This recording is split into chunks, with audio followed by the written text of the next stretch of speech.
জিবরাইল বলেন নবীর দারে দেখলাম কত পয়গম্বরে, আপনার মতো একজন পেলাম না রে দিওয়ানা।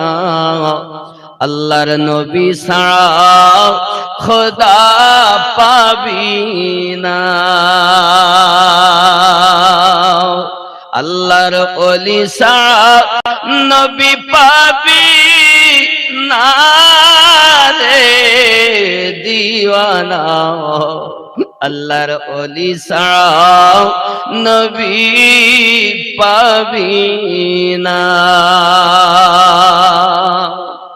ওগো দুনিয়া চাই আল্লাহকে রাজি, আল্লাহ চাই নবীকে রাজি।